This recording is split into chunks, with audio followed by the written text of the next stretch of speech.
I'm Matt Bouchard with REIT.com, and joining me here at the Hay Adams Hotel in Washington, D.C. is NAREIT Chair Ed Walter. Ed is also the President and CEO of Host Hotels and Resorts. Ed, thank you for joining us. Great to be here. The last time that we spoke at REIT World, you had a pretty positive outlook on the REIT sector heading into 2013. Now that we've got 2 months in the book, has your outlook changed at all? No, I don't think so. I mean, the reality is that despite the fact that we've had somewhat slower economic growth than we would have all liked to have seen, the reality is that the fundamentals across all real estate sectors are very good. Bottom line cash flows are all going up, and I think we all feel that that's going to continue for the next couple of years. And you mentioned that the recovery has been a little slower than some people would have liked, and that leaves some people frustrated. But are there any silver linings to a somewhat slower recovery? I think there is, and I think that comes from the fact that I would expect that across all sectors we should see an extended cycle. The reality is that because GDP growth has been lower, I think we're seeing lower levels of new supply in most sectors of real estate. And if supply grows more slowly, and with demand continuing to grow, that should naturally lead to a longer cycle in most sectors. The listed REIT industry has been lauded for its ability to access affordable equity and debt. Now, have you seen a change in the way that companies are using that capital, or anything about the practices that they're using to raise it?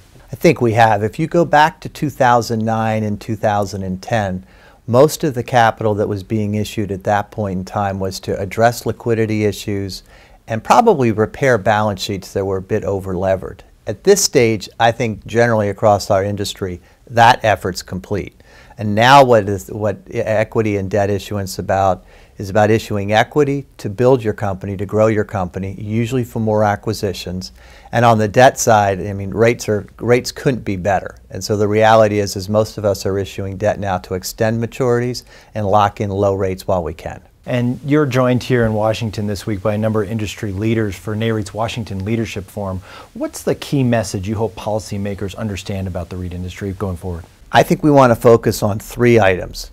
The first is to reform the way foreign investors are treated when they invest in U.S. real estate, to make it more equitable and more similar to what would happen if they were to invest in a U.S. corporation from a tax standpoint.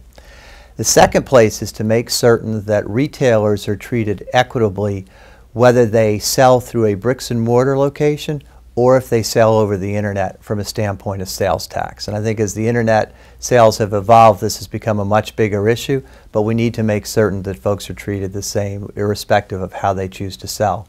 And then I think the last issue that we're focused on is beginning the discussion to extend the Terrorism Risk Insurance Act. That act was incredibly important of providing a governmental backstop so that the insurance industry could provide terrorism insurance to the real estate industry and to other industries. I don't think that the insurance industry can provide terrorism insurance without some form of a governmental backstop, so we need to start that conversation now to make certain we can extend it in 2014. Ed, thank you so much for joining us. Great to be here. Thanks a lot. For more on this and other REIT news and analysis, be sure to visit REIT.com.